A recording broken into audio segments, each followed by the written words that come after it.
Halo, selamat malam. Selamat malam Mas, Assalamualaikum. Waalaikumsalam. Berjumpa kembali bersama saya Wong Ganteng Sak Donya. Mohon untuk tidak menyebutkan nama dan identitas dalam percakapan ini karena percakapan ini saya naikkan dalam konten YouTube. Gimana Mas? Oh,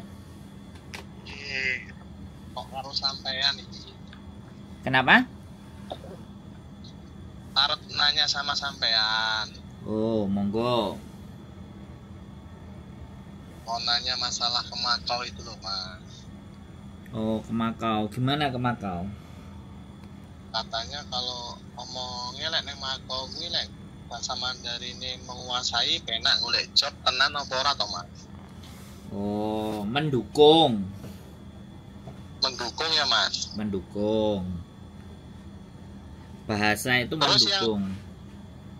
Iya Mas, terus kalau di sana tuh jobnya apa Mas biasanya kalau buat laki-laki itu? Banyak banget kalau di Makau. Ya ya Mas. Jadi kalau di Ya. Makau ada restoran, ada tukang sampah, ada satpam, ada tukang pijet. Halo? Halo, halo, halo Mas. Ada tukang pijet, ada apa namanya? Intinya company itu yang di apa namanya? Kasino itu ada banyak banget gitu loh. Oh, Cuman pekerjaan di sana harus bayar. harus bayar job gitu maksudnya ya. Iya. Jadi di sana company itu harus berbayar dan Ya. lebih berhati-hati dalam berbayarnya. Membayarnya apakah di perusahaannya dia atau di kantornya dia itu harus dipastikan atau di agent. Jadi jangan sampai bayarnya itu kayak di McD, kemudian di tempat-tempat yang taman atau nggak jelas. Jadi itu. Harus di lokasi yang ditentukan maksudnya harus memenuhi syarat prosedur itu ya Mas. Ya, bukan. Maksudnya itu sampean harus bisa ngerasain ya, ini pekerjaan temenan apa enggak gitu loh. Ngerti enggak? Ya ya maksudnya kalau misalkan di agent itu ya kan maksudnya kan Nah, kalau itu di cabangnya apa di kantornya ya di nah, Medan ya di Seven kan gitu ya. atau di kantornya dia benar-benar kantor perusahaannya dia sehingga ada serah terima atau bagaimana atau ada hal yang sekiranya kalau kita itu mau ditipu itu kita bisa melaporkan ke polisi gitu loh. Oh, harus ada tanda bukti lah yang kwitansi yang sebenarnya ya Mas. Ya, tidak walaupun sebenarnya pekerjaan tidak ada kwitansi tapi setidaknya itu sampean bisa membayangkan pakai logika ya. Karena Ya ya ya. sekali lagi banyak teman-teman yang ditipu gitu loh. Nah, saya nggak menginginkan orang-orang itu teman-teman saya yang telepon terus akhirnya ya sama aja kena tipu gitu loh. Ya, ya. Jadi saya mau warning gitu loh. Kalau pekerjaan itu benar-benar dari mana, seperti apa, lebih bagus sih karena bahasa Makau juga bahasa Cina, otomatis kita nggak bisa nyari job order atau kita nggak bisa nyari apa namanya lowongan pekerjaan di Makau by sosial media. Itu masalahnya Ya. karena masalah bahasa kan kembali lagi. Ya kalau bahasa kalau saya kan menguasai bahasa Mandarin. Gak gini loh Walaupun Mas, dengerin. Lowongan job itu kan pasti tulisannya bahasa Cina toh, bener nggak? ya Nah, Ansorone. nek masalah ngomong sampean nggak usah cerita sama aku, sampean ngomong dewe ngomongnya iso kan. Tapi kalau masalah jobnya itu supaya kita dapat yang bener itu loh Mas. Ngerti nggak? Oh, lisannya itu yang jelas maksudnya Mas. Kita mau dapat bener-bener job yang memang bener-bener job dan nggak ngapusi itu loh Mas Bro. Itu yang kadang-kadang kita itu lose control gitu loh, nggak berhati-hati. Begitu, makanya kan harus datang. Terus peraturan baru KJRI tidak memperpanjang paspor kalau pakai domestic helper. Nah, jadi yang Maksudnya gimana itu? ya kalau di sana asisten rumah tangga itu misalnya paspornya tiba-tiba habis gitu, itu nggak bisa diperpanjang di KJRI Hong Kong. Oh, Peraturan harus baru. pulang Indo ya? Peraturan baru. Tapi kalau perusahaan ya nggak ada masalah. Gitu loh Mas Bro. Ya, masalah pemberangkatan Mas, misalkan ini ke Makau ya, itu kan bikin paspor ya. Apa kita harus ada handle itu di dalam imigrasi itu, kita harus punya handle Mas kalau mau masuk ke Makau misalkan itu. Kalau di imigrasi Makau saya rasa sih aman. Ya. Anggap aja tujuannya apa, mau judi gitu aja. Tapi enggak Mas, lagi nih, kalau misalkan kamu mau judi, terus mana duit kamu? Misalkan itu harus ada uang tunjuk ya. Ya minimal sampean bisa nunjukin lah. Ya, gitu, duit ya. Indonesia itu kan lembarannya akeh toh Mas Bro. Ya maksud saya kan, tanya sama sampean kan biar jelas. Kawan saya kan kemarin ada yang ketipu 15 juta Mas. Nah kan. Nah itu 15 juta itu belum berikut paspornya, dia bikin sendiri. Terus di Makau itu juga dia itu apa namanya, kos-kosan itu bayar sendiri, bayar kos-kosan aja 4 juta, paspor 2,5 ya Mas. Itu transfer sama TKI itu 15 juta dia. Ya, jadi daripada 15 juta dikasihkan orang kan mending kan proses sendiri. Disai dhewe. Disai dhewe digawe berangkat. Kan gitu. Kalau ataupun habis kan kita habis sendiri. Ya. Toh dia juga kan nggak dapat wewenang, nggak bisa wewenang dalam arti kalau sudah di sana mastiin nyari kerjaan kan juga nggak bisa dianya. Ya. Yang penyalur itu loh Mas. Iya, maksud kembali lagi intinya gini loh. Intinya kalau saya prinsip, kalau saya cari kerjaan ya, saya langsung datang ke tempatnya. Udah gitu aja prinsipnya. Kita nggak perlu banyak bicara tentang calo dan ABCD. Pokoknya kalau kita mau cari kerjaan kita datang. Terus cari sendiri. Terus menyatakan sendiri. Terus golek-golek hubungan. Jadi ya makanya itu saya kan nelpon sampean kan biar gamblangnya gitu loh. Ya soalnya anak-anak yang ketipu itu pastinya setidaknya itu nggak pernah telepon saya. Bukan berarti yang telepon juga nggak kena tipu, tapi minimalnya dia itu tahu petanya gitu loh Mas Bro. Iya, jalannya alurnya itu jadi dia itu ibaratnya kalau ada mau ketipu itu alarmnya bunyi gitu loh. Titit titit titit gitu loh kan. Ada petunjuk. Ada kayak ngono. Nah, di Makau tuh begitu. Pekerjaan itu calonnya ugal-ugalan. Bukan hanya company atau perusahaan.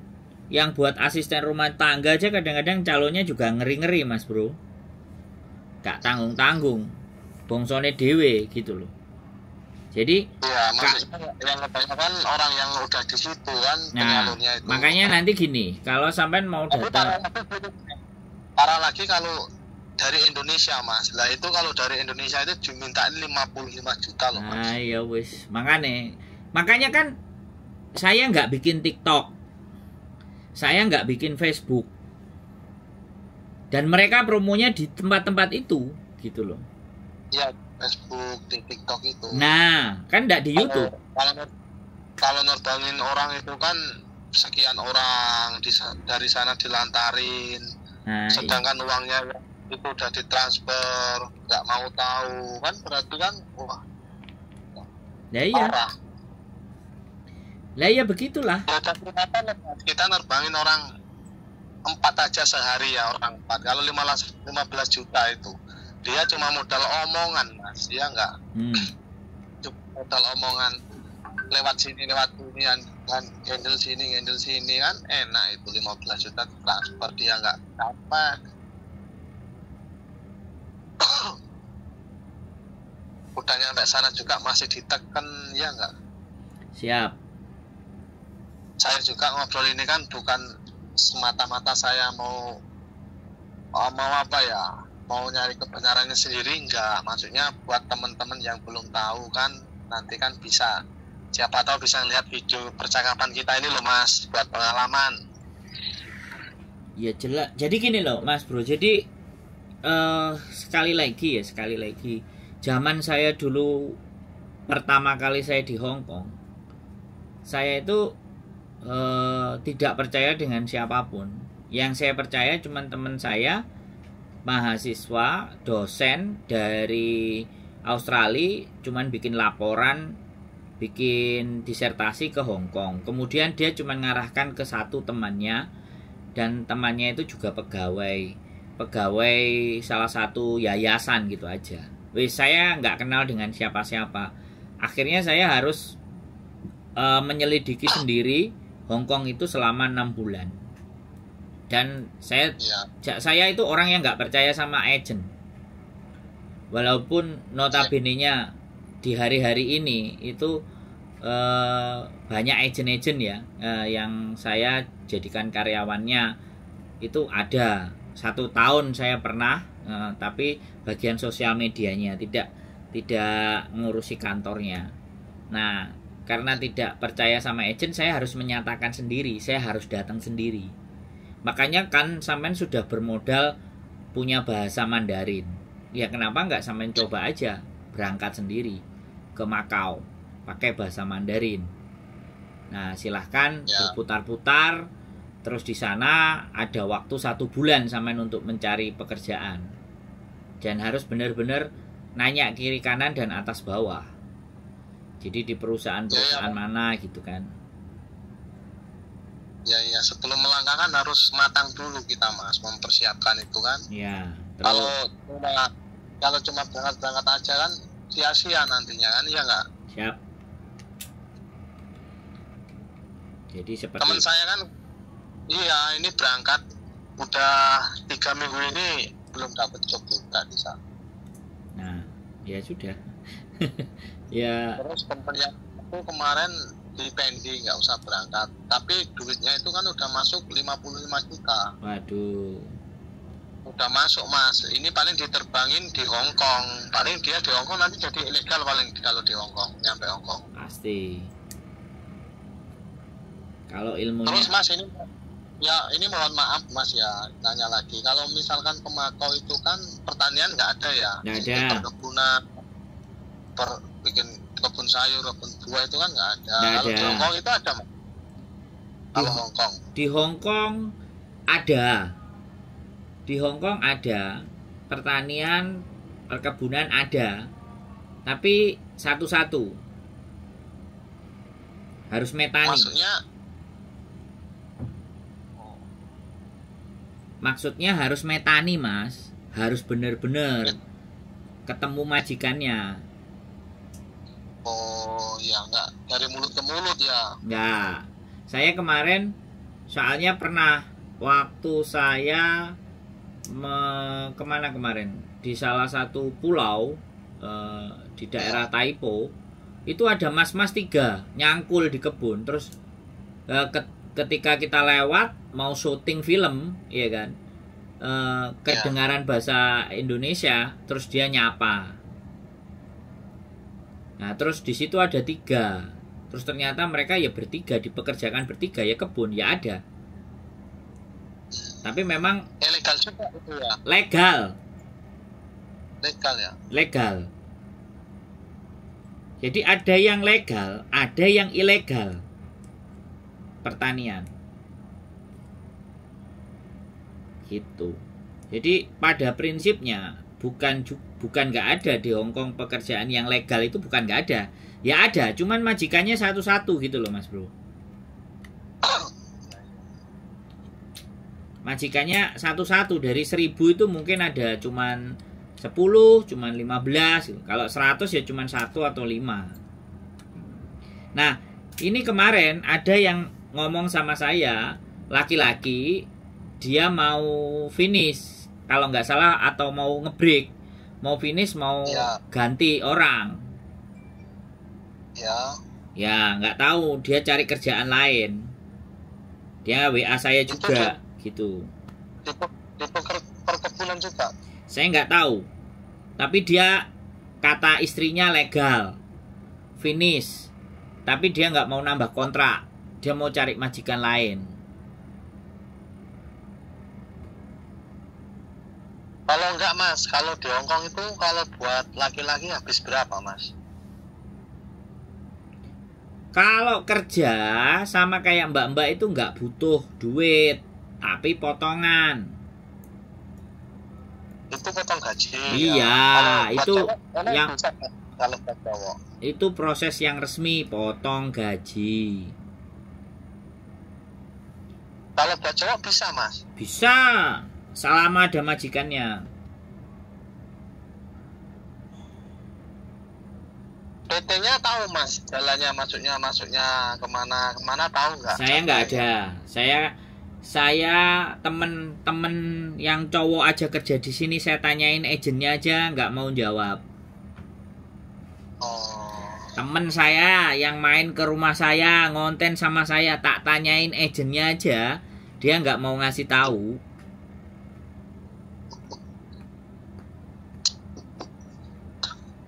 Terus kalau terbangnya lewat Macau terus masuk Hongkong itu tetap jadi ilegal ya kalau di Hongkong? Ya kalau izin tinggalnya udah habis ya ilegal. Kalau Hongkong itu visanya kan bisa kerja, nggak turis ya Mas? Loh ya tergantung sampean Mas. Kalau ada majikan sudah diurus, iya kan? Udah ya. Nah, sudah diurus, sudah dapat visa, sampean legal. Oh. Tapi kalau sampean berangkat aja jadi turis, turis batasnya 1 bulan. Kalau lewat 1 bulan udah. Kalau kita nggak bisa nge-extend, nggak bisa keluar dari Cina terus masuk lagi, sudah selesai. Kita overstay. Nah, overstay itulah yang dijadikan ilegal. Kalau di Taiwan bilangnya kaburan. Kalau di Taiwan kan kaburan karena dia keluar dari majikan. Kalau di sini visanya habis. Ya. Kalau di Taiwan kalau ilegal itu keluar dari majikan selama 3 hari nggak kembali lagi itu dinyatakan ilegal Mas. Nah, tapi kalau di sini ilegalnya karena izin tinggalnya sudah habis.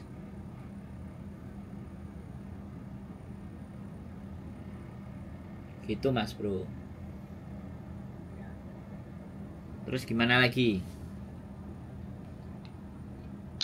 Kalau di Macau itu mayoritas Mandarin itu diperlukan ya, Mandarin. Intinya mendukung. Mandarin itu sangat mendukung.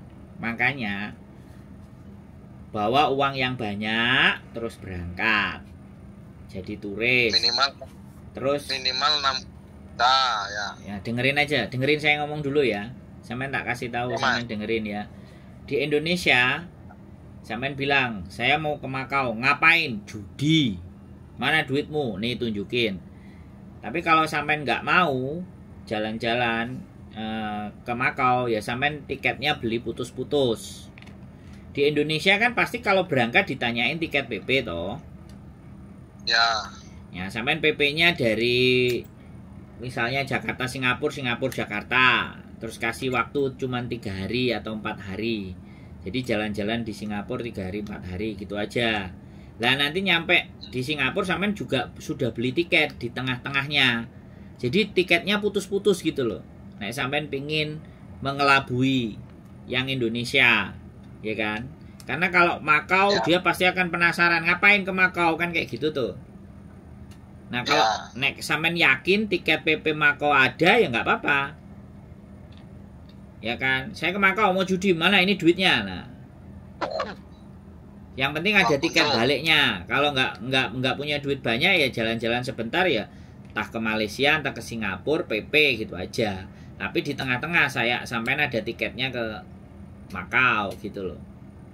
Boleh, terserah strateginya mau yang mana. Itu kalau di tengah-tengah bisa beli juga kita ya di Singapura ya? Ya enggak, ya bukan beli di Singapura, ya sampean belinya dari Indonesia Traveloka, tapi tiketnya misah gitu loh, sampean belinya sendiri-sendiri. Oh, jadi ya mudeng. Jadi Jakarta Singapura Singapura Jakarta itu kan satu jalan, satu beli tiket berapa, restannya berapa hari. Lah sampean nanti beli lagi di tengah-tengahnya tanggal itu ke Makau. Jadi kalau kayak gitu nanti sampean keluar dulu dari border terus masuk lagi. Bordernya Singapura terus sampean keluar, habis keluar masuk lagi. Kalau dia ditanyakan, aku mau keluar sebentar ke kota, tapi nanti saya balik lagi karena saya ada penerbangan ke Makau, ini tiketnya. Nah, gitu caranya. Nah, nanti yang Singapurnya bisa dihanguskan gitu loh. Yang pulangnya kalau misalnya ke Makaunya sampai 1 bulan gitu. Tapi misalkan beli PP langsung ke Makau itu sulit juga Mas ya? Ya nggak apa-apa, boleh. Yang penting sampean di Juanda atau di Jakartanya itu bisa yel-yelan sama petugas gitu loh. Ngerti nggak Mas? Ya, petugas imigrasinya itu ya. Nah, di Indonesia itu kan dipersulit toh, bener nggak? Iya. Nah itu loh, kalau sampean wani yel-yelan ora apa-apa. Kan ada anak-anak yang nggak mau ngeyel-yelan dan mereka, wah kamu gini yang dialain gini lah gitulah, dimintain ini dimintain itu. Tahu sendiri Indonesia kayak gimana sih? Iya. Nah di situ loh, makanya kan pakai trik, pakai cara. Iya. Nek aku ya wani Mas, saya yel-yelan nek aku. Tak tantang deh malahan. Aku duwe lapo kok gak ngizini aku terbang. Syaratku kan beres, aku punya paspor, aku punya tiket PP. Terus masalahnya Anda di mana Pak? Kan gitu kalau saya. Saya punya sangu, nggak repotin kamu juga. Nah, makanya yel-yelan kan. Gitu cerita. Terus itu Mas ya. Nah, itu kan udah selesai, udah paham saya. Nah, masalah ini. Terus kalau masalah handle itu berarti dia ada main sama imigrasi juga ya Mas? Mana handle yang mana? Handle yang mau masuk bandara itu loh, mau terbang itu loh. Bandara Indonesia apa bandara Makau? Bandara Makau nggak ada masalah. Imigrasi Makau nggak ada masalah. Imigrasi Indonesia yang masalah banyak. Ya itu maksudnya kan udah ada permainan sama calo-calo yang penyalur itu ya. Nggak usah calo kalau sampean berangkatnya jadi turis. Yala-yala naik wis. Enggak loh, maksudnya yang nipu anak-anak itu loh Mas, maksudnya yang udah itu kan harus pakai handle itu loh kan, berarti udah ada penunjuk jalan di dalam situ kan. Ya sekali lagi aku nggak ngerti ya kalau urusan itu, tapi kenapa mereka sekali berangkat 20-30 lolos, berarti kan mereka ada main juga gitu. Atau mereka pakai travel agent, kan bisa jadi. Jadi pengurusnya tadi yang disetori duit 60 tadi seolah-olah bikin travel agent, jalan-jalan ngono. Padahal golek kerja. Makanya areke dikandani. Lah kalau areke dikandani wis ta, pokoke sing penting ae dibudhase nyampe nang kono wis jelas iku Mas Bro. Hapus. Sekali mati arepe ngapusi wong wis banyak cara.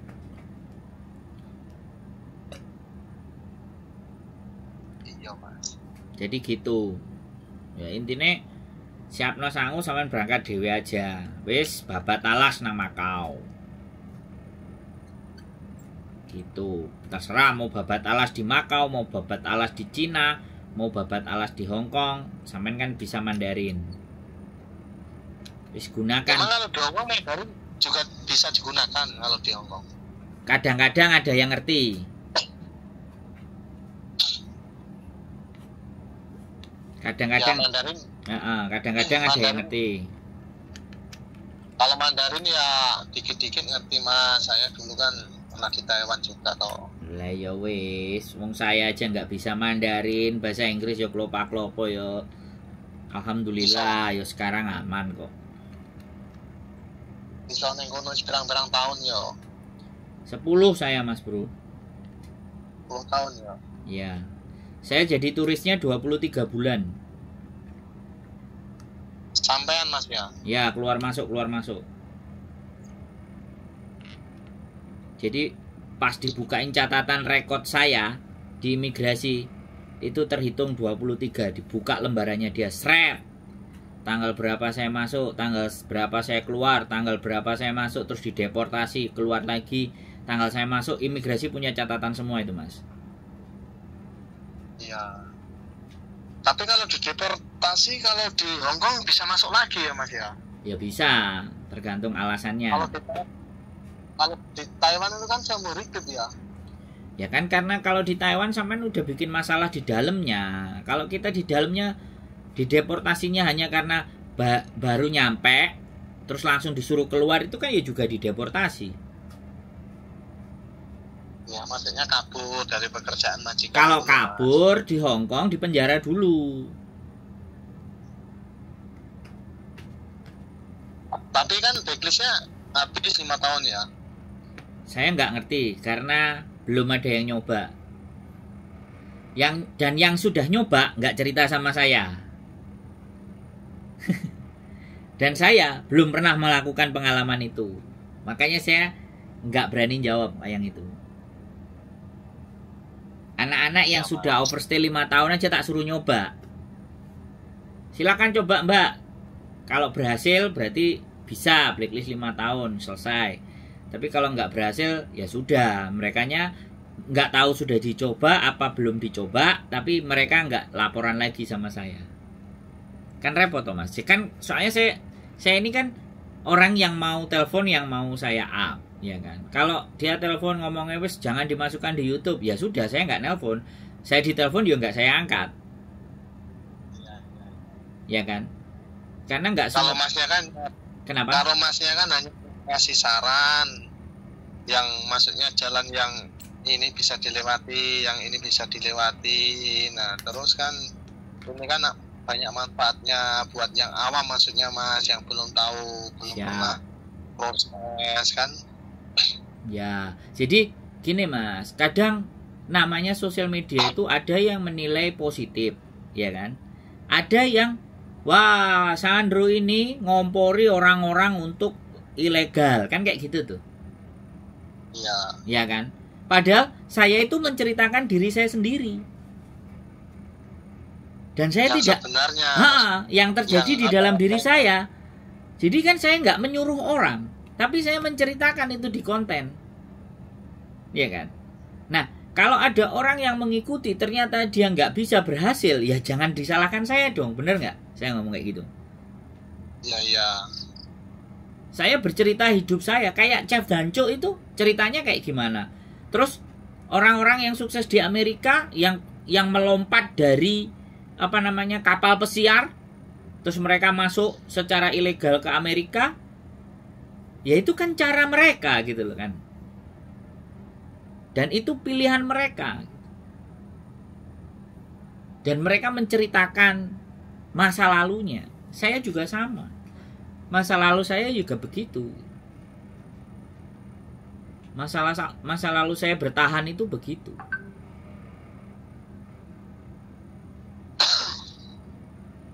Begitu, ya, Mas. Maksudnya kan ini juga kan buat pengalaman bagi yang belum pernah merasakan. Itu yang kedua kan harus hati-hati dalam berjalan, maksudnya kalau mau kerja keluar kan harus jelas. Siap. Kalau enggak kan modal, biayanya banyak, ya enggak, kadang jual ladang, jual sawah buat berangkat, katanya di hapusi wong kan melas toh Mas. Iya, ya sekali lagi ya Mas, sekali lagi. Saya juga nggak bisa mencegah, tapi setidaknya kalau konten saya tertonton sama teman-teman, kemungkinan ketipu-ketipu itu mereka lebih waspada. Itu kan harapan saya, ya kan? Tapi kembali lagi, persepsi orang kan saya nggak bisa nggak bisa memaksa. Persepsi kan beda-beda. Kalau dari konten saya mau diambil positifnya ya saya terima kasih, alhamdulillah. Saya bikin sesuatu bisa dibuat belajar.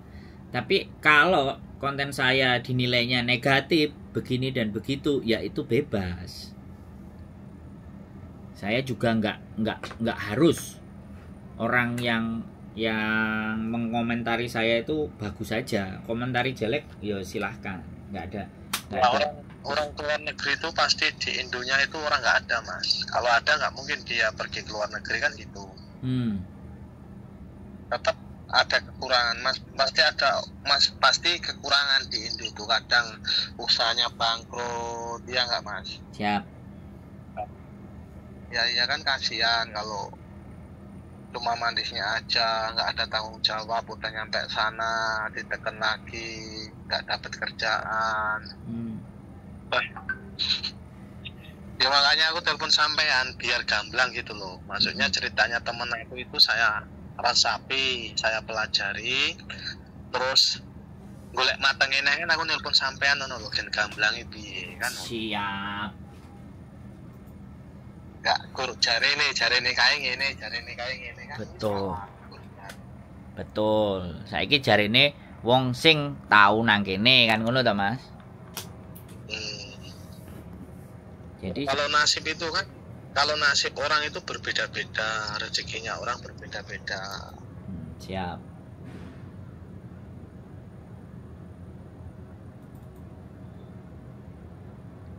Siap. Entek-entekan usahane bangkrut. Ini yang 55 juta itu uang udah ditransfer mas.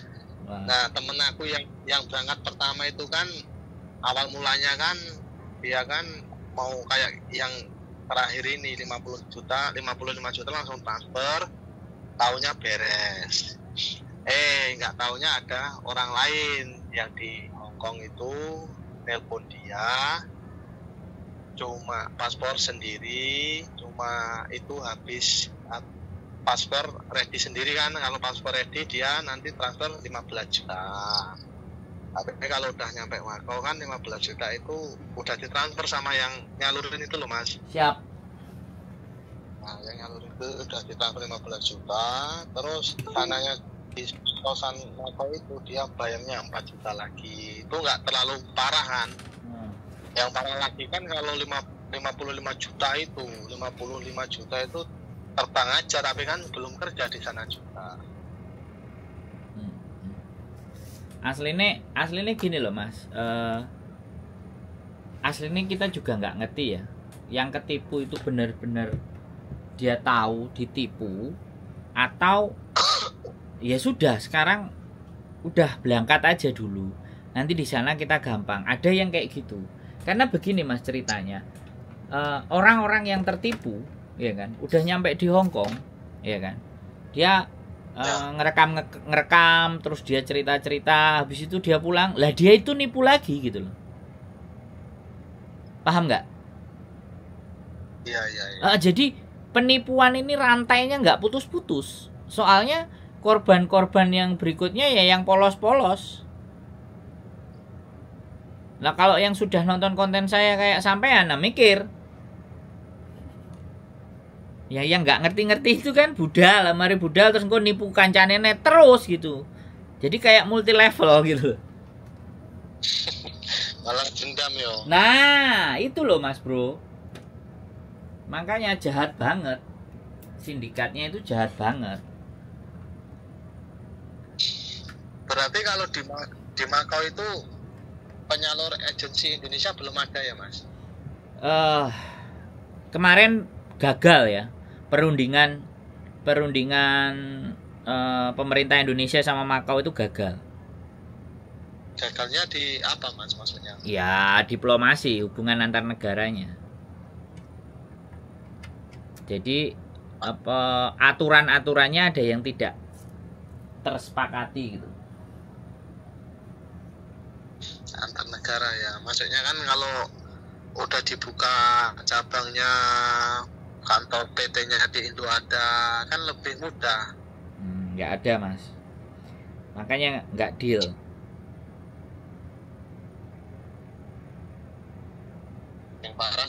Yang parah itu yang belum pengalaman. Tinggal berangkat aja nyampe nggak kerja, duitnya habis, harus sampai taruh sopo lah nih kono. Iya, ya pasti. Ya paling banyak nelpon YouTuber wes. Kita jadi sasaran. ya nggak apa-apa, tapi intinya kan saya nggak bertanggung jawab. Saya nggak harus bertanggung jawab dengan hidupnya teman-teman yang merasa tertipu kan. Ya iya, orang penyalurnya bukan sampean yang... Nah makanya saya kadang-kadang wis mas sampai nih bayar piro. Oh tidak aku bilang. Tidak, saya bukan penyalur agen abal-abal, saya bilang gitu. Bahaya dikepruki wong akeh saya nanti.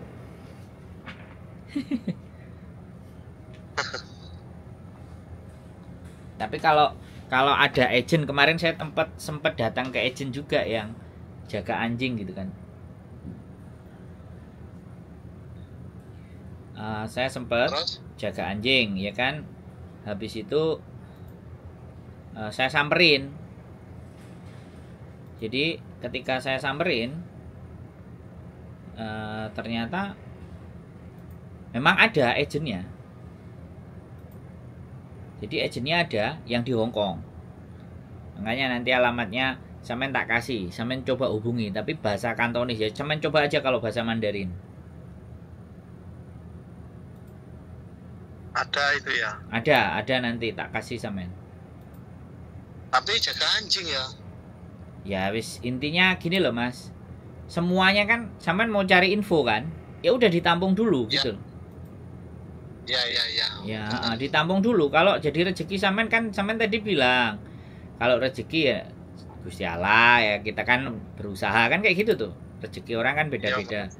Nah, siapa tahu kan saya ngasih tahu sampean lah, ternyata sampeannya iso dia butuh, sampean ngomong oke. Proses. Nah, kalau bisa itu kalau keluar itu enggak mas, nggak keluar biaya banyak. Loh itu nggak keluar mas, karena kerjaan ada, jadi potong gaji. Ini mohon maaf, ini pengalaman saya. Di luar itu nggak semanis yang kita bayangkan. Saya dulu mas waktu ke Taiwan itu, harapannya banyak ya, kerjanya enak di sana. Sabtu Minggu libur, nggak taunya mas, saya kayak di penjara, kayak ikut Romosa, tahu nggak mas? Ya ini pengalaman mas. Sabtu Minggu nggak libur, itu nggak ada lembur, jamnya jam mati ya nggak. Hari-hari besar itu kerja, nggak ada istirahatnya ya. Jam 10 malam itu kalau keluar dari mes harus nyampe mes lagi, kayak di penjara saya mas. Lah, ya. Itu kuat 2 tahun saya. Siap. Itu saya lepas. Ya ini kan buat pengalaman. Yes. Katanya di luar enak. Kalau bisa kan nggak usah pakai biaya kalau keluar itu. Siap. Ya pakai biaya tapi ya sewajarnya aja ya nggak mas? Yes.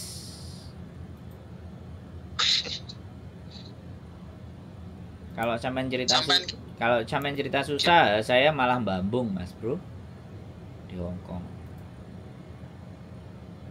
Di Hong Kong saya bambung.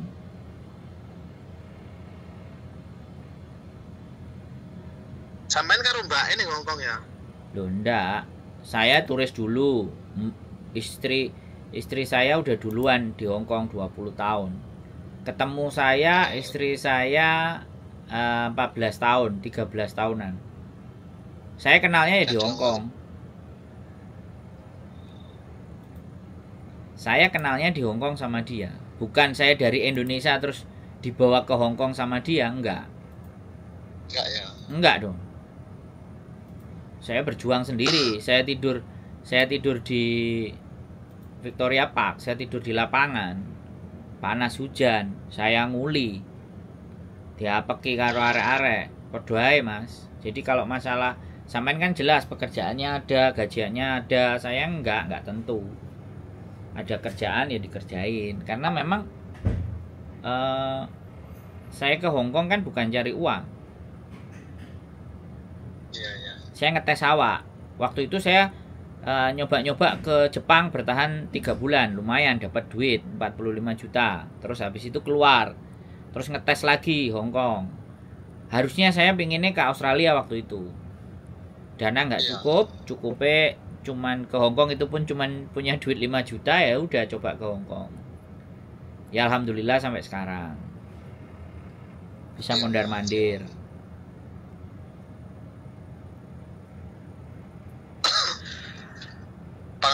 kan tetap ada yang pahit itu kan. Oh, pahit tok, Mas. Di awal-awal itu Arek-arek kan, pahit gitu loh. arek-arek lah ya arek-arek kan mandangi wong berlegine tok. Ya kan mereka itu gambarannya begini, di Hongkong banyak mbak-mbak, nanti bisa numpang hidup sama mbak-mbak. Saya kemarin kan juga bikin konten itu yang istrinya datang di Hongkong, terus dia nyusul, terus suaminya juga awalnya ex Taiwan, terus nyusul juga di Hongkong. Ya aku bilang nggak ada masalah, ya mereka tetap enak, sudah ada istrinya kan. Iya. Nah kalau saya mah tidur di lapangan Victoria Park, ada saksinya masih hidup, sekarang juga masih di Hongkong. Mantan bosku jamu masih ada. Saya kerja sama dia jualan jamu keliling di Hongkong. Jamu-jamu kunir asem, beras kencur, kunci suro. Saya jualan. Iya mas. Temen. Duh. Lah sampean nggak nonton konten saya, tonton konten saya mas. Karena yang tak googling waktu dulu itu yang terkenal di Victoria Park ya cuman penjual jamu. Ini tadi barusan yel-yelan aku sama dia gara-gara mau transfer duit. Aku dibentak-bentak ya tak sikat lagi kan. Aku wis duduk anak buahmu. Kowe nek ngomong alon-alon, kowe ngongkon aku. Jadi ya situasi dan keadaan bisa terbalik. Dulu saya jadi anak buahnya. Sekarang juga kalau dia ngomong harus pikir-pikir lagi, jangan bentak-bentak saya. Mas, saya mau Zoom sama teman-teman. Materinya agak berat ini soalnya. Soalnya materinya adalah sosial media membantu kita dalam berbisnis. Jadi saya mau Zoom. Mohon maaf kalau motong pembicaraan kita yang lagi asik. Nanti kita bahas lagi selanjutnya sampai ada waktu pagi-pagi atau siang-siang boleh. Kalau malam saya Zoom sama teman-teman. Kalau mau ikutan Zoom boleh. Kalau mau ikutan Zoom download aplikasinya Zoom. Kita bisa gabung ngobrol-ngobrol di komunitas YouTuber Hongkong Mas Bro. Itu aja ya Mas Bro. Ya, Mas. Jangan lupa tadi yang ya tak kirim ya, nanti tak kirim ke sampean. Ya Mas, makasih ya, Mas. Sehat selalu ya, matur sembah nuwun. Assalamualaikum. Waalaikumsalam. Oke teman-teman, ini senang aku, cowok dia survei dulu sebelum melangkah karena temannya ada yang ketipu 55 juta. Mudah-mudahan kalian terhindar dari orang-orang yang berbuat jahat. Kalau punya uang kantongi sendiri, kalau nggak mau kantongi sendiri bagi-bagi sama saya, ngopi bareng kita. Tak ceritani nabi-nabi. Keep stay tune my YouTube channel and see you next video. Bye bye.